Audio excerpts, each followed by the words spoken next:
बिस्मिल्लाहिर्रहमानिर्रहीम। My dear students, अस्सलाम वालेकुम। बच्चों, कैसे हो आप लोग? और सारे लेक्चर्स को आपने गो थ्रू कर लिया, तैयारी कर ली, क्विज़ेस हो रहे हैं, सब बच्चे जा रहे हैं, ठीक है। एक टॉपिक हम लोगों का टॉक्सिकोलॉजी का रहता है, जिसको हमने असाइनमेंट में डिस्कस किया था। और ये मेरे पास इस वक्त 27453 pharmacology and therapeutics 2B theory मौजूद है। और आप ये देखिए कि असाइनमेंट में तकरीबन सभी के ही चेक कर चुकी हूँ। टॉक्सिकोलॉजी का जो असाइनमेंट था, बहुत अच्छी एफ़र्ट है आप लोगों की, बहुत अच्छे असाइनमेंट्स बनाए हुए हैं और काफ़ी इंटरेस्टिंग हैं, काफ़ी मेहनत की हुई है स्टूडेंट्स ने। तो मुझे समझ नहीं आ रहा कि किस असाइनमेंट को मैं सबसे बेहतरीन असाइनमेंट कहूँ। 95 में से 79 असाइनमेंट्स ड्यू डेट तक जो हैं वो सबमिट हुए हुए हैं। और यहाँ आप लोगों को भी मैं दिखा रही हूँ, आप लोग देख सकते हैं कि काफ़ी असाइनमेंट्स को मैं चेक कर चुकी हूँ, जितने भी मेंशन हैं। ये देखें, अली हुसैन का। और ये मैंने लैपटॉप पर, तो ज़ाहिर ये मैं इस वक्त मोबाइल से बना रही हूँ, लैपटॉप पर तो मैंने डाउनलोड करके काफ़ी सारे पढ़ भी लिए हैं, ठीक है। ये देखें, मुस्तफ़ा हसन, माहिर फातिमा, वरीशा का असाइनमेंट बहुत अच्छा है, बहुत मेहनत की हुई थी। ज़ीशान शम्स, इकरा ख़ान, मोहम्मद अज़ीम, सिदरतुल मुंतहा, सारे असाइनमेंट्स। ये देखें, मेडिकल डेफिनेशन काफ़ी अच्छी इसमें पॉइजन की बताई हुई थी। सारे असाइनमेंट्स बहुत अच्छे हैं। इसी तरह से इवनिंग के भी, इवनिंग का एक कोर्स है और ये मॉर्निंग का कोर्स है। सब आप देखें कि इसमें हम देख चुके हैं। उनमें से जिनमें कुछ टॉपिक कवर हो रहा है और उसको ब्रीफली एक्सप्लेन किया हुआ है, उनमें से मैंने 4 असाइनमेंट सेलेक्ट किए हैं फ़िलहाल, और 2 मॉर्निंग में से और 2 इवनिंग में से। उनको हम ब्रीफली गो थ्रू करते हैं, वही मैं आप लोगों के एलएमएस पर शेयर कर दूँगी। लेकिन लिटरली कि आप सबके असाइनमेंट्स बहुत अच्छे हैं और सब ने बहुत मेहनत की हुई है, ठीक है। तो पहले इसका कोर्स कंटेंट देखते हैं टॉक्सिकोलॉजी का, कि कौन कौन से हमारे पास इसके कंटेंट हैं, क्या क्या हैं जो टॉपिक्स आपको दिए गए थे, और फिर हम आगे चलते हैं। Okay class. तो स्टूडेंट्स, ये हम आ चुके हैं फार्माकोलॉजी एंड थेराप्यूटिक्स 2B के कोर्स कंटेंट पे, और ये थे टॉक्सिकोलॉजी के टॉपिक जो आप लोगों को असाइनमेंट में दिए गए थे।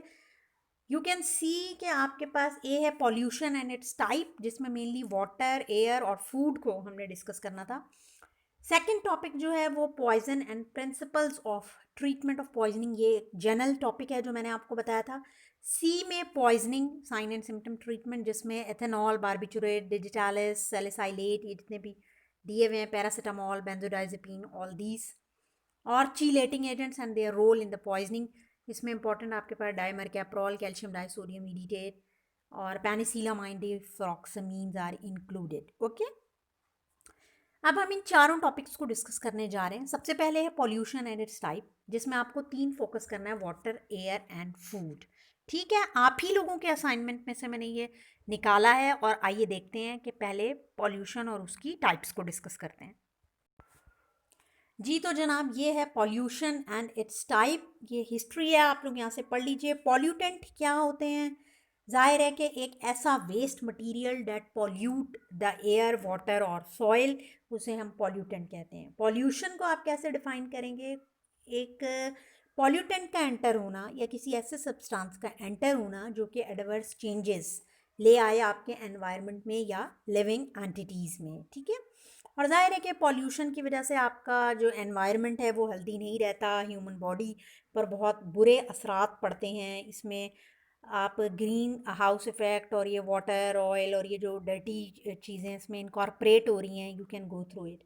जनरली अगर हम क्लासिफाई करें, वो जो 3 टाइप्स मैंने आपको बताई थी, air pollution, water pollution and food pollution. Air pollution में आप देखें कि जो बहुत इम्पॉर्टेंट रोल प्ले कर रहे हैं वो हैं बर्निंग फॉसिल फ्यूल्स, इसके अलावा mining operations, exhaust gases from industries and factories, ये बहुत इंपॉर्टेंट है। ये सब आपके एयर में पॉल्यूशन का बाइस बनते हैं, ठीक है। और कहाँ तक इनकी रेंज हो सकती है, क्या क्या कर सकते हैं ये? रेस्पिरेटरी प्रॉब्लम बहुत कॉमन है, cardiovascular, skin diseases, risk of cancer, तमाम चीज़ें ये कॉज कर सकते हैं। ग्लोबल वार्मिंग से acid rain, ozone depletion, hazard to wildlife, ये जनरल बातें आप पढ़ लें, ठीक है। एयर पॉल्यूशन के कॉजेज़ क्या क्या हैं ये देख लीजिए, इनके इफ़ेक्ट क्या हैं, ओके।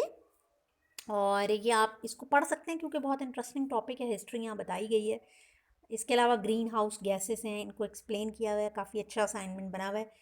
एयर पॉल्यूशन को आप कैसे रिड्यूस कर सकते हैं, ठीक है, हार्मफुल इफ़ेक्ट को कैसे रिड्यूस करेंगे कि आप गुड चॉइसेस बनाएं ट्रांसपोर्टेशन की, क्योंकि आप देखो ना ट्रांसपोर्टेशन से बहुत बड़ा मसला आ रहा है ना ये।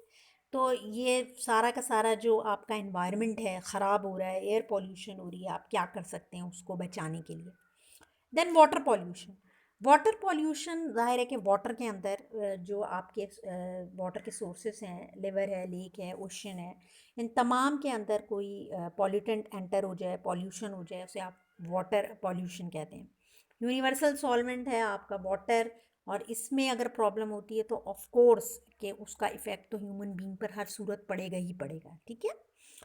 कैटेगरीज ऑफ वाटर पॉल्यूशन, जो ग्राउंड वाटर है, फिर सरफेस वाटर है जो सरफेस के ऊपर है, और ओशन वाटर है, ठीक है। और मोस्ट कॉमन टाइप जो है वो तो आपकी एग्रीकल्चर में हो रही है।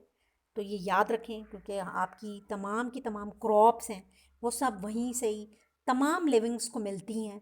वहीं पर अगर टॉक्सिन्स चले जाएं, फॉस्फोरस चले जाएं, टॉक्सिक मटेरियल एंटर हो जाएं इस एग्रीकल्चर में, तो ऑफ कोर्स ये काफ़ी नुकसानदेह है, ठीक है। आप कैसे इसको कंट्रोल कर सकते हैं ये चीज़ ज़रूर अपने जहन में रखें, इस तरह का क्वेश्चन ज़रूर पूछा जा सकता है।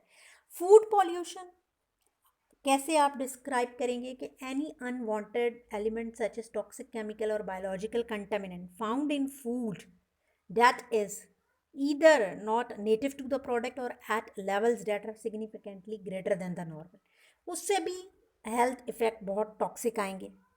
ऑफ कोर्स आपकी फूड तो हर लिविंग ऑर्गेनिज्म ले रहा है, ह्यूमन ले रहे हैं। ये जो भी हमने एग्रीकल्चर की बात की ना, वहीं से जो फूड्स हैं वो सारी की सारी अफेक्ट हो जाती हैं, ठीक है। और 4 टाइप ऑफ कंटामिनेशन, जैसे केमिकल हो गई, माइक्रोबियल हो गई फूड की, फिजिकल हो गई, और एलर्जिक कंटामिनेशन ऑफ फूड हो गई। इसको आप ज़रूर पढ़ लें। इस पिक्चर को देख के बहुत एक इम्पॉर्टेंट सा एहसास होता है पॉल्यूशन का, तो इसको आप जहन में रखें तो अच्छा इफेक्ट पड़ेगा। Okay, now we move to the second part of this topic, और वो देखते हैं कि उसमें क्या चीज़ डिस्कस करेंगे हम। ओके बच्चों, अब हम अपना इसका बी पार्ट डिस्कस करने जा रहे हैं, poison and principles of treatment of poisoning. इस पर भी बहुत अच्छे अच्छे असाइनमेंट आप लोगों ने बनाए। टॉक्सिकोलॉजी की डेफिनेशन है स्टडी ऑफ टॉक्सिक और harmful effect of the chemical. इसकी 2 ब्रांचेज हो सकती हैं, टॉक्सिकोकाइनेटिक्स एंड टॉक्सिकोडायनेमिक्स, जिस तरह से आप लोगों ने फार्माकोकाइनेटिक्स और फार्माकोडायनेमिक्स पढ़ा है, ठीक है। पॉइजनिंग क्या है, ठीक है। और poisoning is contact with a substance that results in toxicity. तो पॉइजनिंग और टॉक्सिसिटी में थोड़ा सा डिफरेंस है, पॉइजन में और टॉक्सिन में थोड़ा सा डिफरेंस है, ये आपने जहन में रखना है। क्योंकि पॉइजन्स जो हैं, आप देखें कोई भी चीज़ पॉइजन बन सकती है अगर उसकी डोज ज़्यादा हो जाए। It's the matter of the dose. बहुत सारी चीज़ें जो नॉर्मली आपके लिए टॉक्सिन नहीं है, पॉइजन नहीं है, वो चीज़ पॉइजन बन सकती है अगर उसकी डोज जो है वो ज़्यादा हो जाए, ठीक है। तो poisoning is commonly due to the injection, but it can result from the injection, inhalation, किसी भी रूट से हो सकती है। बहुत सारे रूट इस पर अफेक्ट कर सकते हैं, बहुत सारी जो मल्टीपल ड्रग्स हैं उससे भी हो सकती हैं। तमाम की तमाम चीज़ें पॉइजनिंग को डिस्कस कर सकती हैं, ठीक है। अच्छा, एक चीज़ यहाँ पर मेंशन नहीं है, कुछ में मैंने देखी है असाइनमेंट्स में, पॉइजन का और टॉक्सिन का डिफरेंस ज़रूर देखिएगा, ठीक है। डायग्नोसिस आपने कैसे करनी, क्योंकि आप हम जनरल पॉइजनिंग की बात करें। ऑफ कोर्स आप कंसीडर करेंगे कि पेशेंट की कंडीशन क्या है, वेदर वो कॉन्शियस है या अनकॉन्शियस है, हिस्ट्री देखें, सिलेक्टिव देखें, उसकी डायरेक्ट टेस्टिंग देखें, ठीक है। ट्रीटमेंट ऑफ कोर्स सपोर्टिव भी होता है, चारकोल देते हैं हम उसके स्टमक के लवाज के लिए, वॉशिंग के लिए, एंटीडोट या डायलिसिस यूज़ कर सकते हैं, और गैस्ट्रिक एम्पटिंग भी कर सकते हैं उसकी कुछ केसेस में, ठीक है। ये आप पढ़ लीजिए कि कार्डियोपल्मोनरी रिसैसिटेशन है तो क्या करेंगे, आईवी नेलोक्सेन कब दे रहे हैं, आईवी फ्लूइड्स किस वक्त उसके मेंटेन करने के लिए देते हैं, ठीक है। टॉपिकल डिकंटामिनेशन कर सकते हैं, एक्टिवेटेड चारकोल जो मैंने आपको बताया कि इससे आप, ये बेसिकली देखें, ये जो एक्टिवेटेड चारकोल होता है ना, ये बहुत सारे टॉक्सिन्स को, चारकोल इस तरह का होता है कि एड्जॉर्ब कर लेता है। 2 चीज़ें होती हैं, एक एब्जॉर्प्शन और एक एड्जॉर्प्शन। तो सरफेस के ऊपर उस टॉक्सिन को अपने इर्द गिर्द लपेट लेता है, एड्जॉर्प्शन का फिनोमेना आप लोगों ने पढ़ा होगा, ठीक है। और गैस्ट्रिक एम्पटिंग, डायलिसिस कर सकते हैं आप, पेशेंट की कंडीशन पे डिपेंड करेगा। ये कुछ स्पेसिफिक एंटीडोट थे, ये एटलीस्ट जो यहाँ मेंशन है इनको तो आप लोग ज़रूर देख लीजिएगा कि साइनाइड की टॉक्सिसिटी हो जाए तो हम नाइट्रेट देते हैं, आयरन हो जाए तो डिफेरॉक्सामीन देते हैं, आइसोनाइजिड हो तो पायरिडॉक्सिन देते हैं जो विटामिन है आपका एक, ऑर्गेनोफॉस्फेट हो तो आप पढ़ चुके हैं कि एट्रोपिन या पैम देते हैं, पैरालीडॉक्साइन पिछले लेक्चर्स में देख चुके हैं। तो एक जनरल प्रोटोकॉल है, आपको कॉन्सेप्ट होना चाहिए कि जनरली अगर कोई भी पेशेंट आपके पास टॉक्सिसिटी का आता है तो आप किस तरह से उसको डील करेंगे, कौन से सिम्टम्स देखेंगे और क्या कुछ आप कर सकते हैं, एटलीस्ट ये कॉन्सेप्ट आपको होना चाहिए। ओके, और यहाँ पर स्टूडेंट्स अब ज़रा स्पेसिफिक हो गए हैं हम पॉइजनिंग के लिए। साइन एंड सिम्टम्स हैं, आपने ये देखना है क्या क्या हैं, ट्रीटमेंट कैसे करना है। यहाँ इथेनॉल की पॉइजनिंग को डिस्कस किया गया है कि अल्कोहल की पॉइजनिंग खासी सीरियस होती है और डेडली भी हो सकती है लार्ज अमाउंट में जो लोग अल्कोहल ले लें, क्योंकि मैंने आपको बताया कि poisoning is actually the matter of the dose. ठीक है, जो कि एक बहुत इंपॉर्टेंट बात एक साइंटिस्ट ने, पैरासेल्सस ने की हुई है। और आप देखें कि नॉर्मली जो लोग अल्कोहल ले रहे होते हैं वो बहुत एडिक्टेड भी होते हैं और बहुत ज़्यादा अगर हो जाए तो बहुत ज़्यादा ये टॉक्सिक हो सकती है। इसके साइन एंड सिम्टम याद रखें, वॉमिटिंग, सीजर, ब्लीडिंग स्लो हो जाएगी, रेगुलर ब्लीडिंग हो जाएगी, पेशेंट अनकॉन्शियस भी हो सकता है। ट्रीटमेंट आपने कैसे करनी है, ठीक है, ये यहाँ पर मेंशन है, इसको पढ़ लें।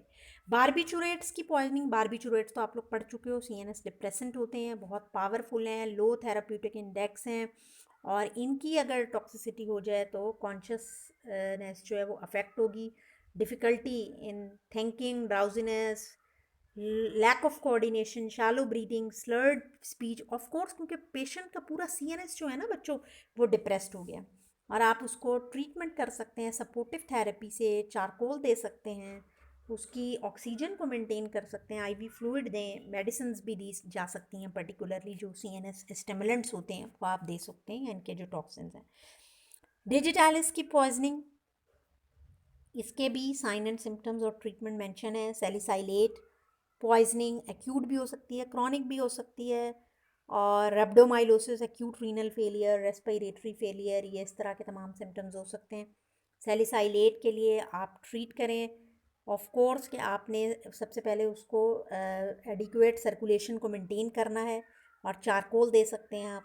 ठीक है, स्ट्राइकनीन, स्ट्राइकनीन हम एनिमल्स के अंदर यूज़ करते हैं अक्सर एपिलेप्सी इंड्यूस कराने के लिए भी। ठीक है, इसको पढ़ लीजिए, इसका ट्रीटमेंट पढ़ लें। नारकोटिक्स तो आप लोग पिछले चैप्टर्स में बहुत डिटेल में पढ़ चुके हैं, कॉमा कन्वल्जन हो सकता है, स्मॉल प्यूपिल, ये सारी चीज़ें आप देख चुके हैं इसकी टॉक्सिसिटी में। ट्रीटमेंट कैसे करना है इसको पढ़ लें। निकोटीन की पॉइजनिंग, ये देख लीजिए, इसमें कुछ ऐसा समझाने के नहीं, बस ये चीज़ें वो जो आपके याद करने वाली हैं। पैरासीटामोल की पॉइजनिंग जो कि बहुत रेयर होती है आमतौर पर, क्योंकि पैरासीटामोल काफ़ी लार्ज डोजेज़ में भी सेफ़ है, लेकिन अगर हो जाए तो फिर क्या है और अपने ट्रीटमेंट कैसे करना है। और बेंजोडाइज़ेपीन, ये भी आप लोग पिछले सेमेस्टर में काफ़ी डिटेल में पढ़ चुके हैं। बेंजोडाइज़ेपीन की अगर पॉइजनिंग हो तो उसको कैसे आपने ओवरकम करना है। अगेन ये सीएनएस डिप्रेसेंट है और बहुत सारे लोग इसका मिस यूज़ भी कर लेते हैं, तब भी इसकी पॉइजनिंग हो सकती है, इसकी ओवरडोज हो जाए तब भी हो सकती है। और फ्लूमाजेनिल आपने पढ़ा है कि इसका एक एंटागोनिस्ट है, उसको भी आप यहाँ पर यूज़ कर सकते हैं। और वैसे बहुत सारी पॉइजनिंग्स को सबसे पहले हम सपोर्टिव ट्रीटमेंट ज़रूर देते हैं।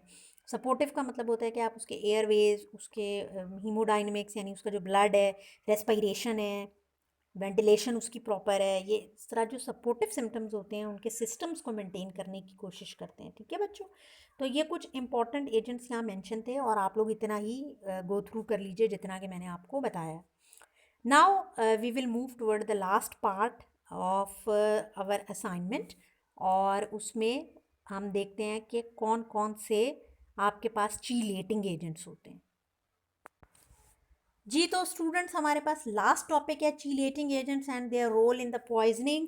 और आपने कंटेंट में देखा कि चीलेटिंग एजेंट्स क्या हैं। चीलेटिंग एजेंट्स में बेसिकली ऑर्गेनिक केमिकल कंपाउंड हैं केपेबल ऑफ लिंकिंग, चीलेट नाम से ही जाहिर है कि ये चीलेट कर लेते हैं, लिंक कर लेते हैं metal ions to form complex ring like structure, जिनको हम चीलेट कहते हैं, केमिस्ट्री में पढ़ा होगा आप लोगों ने।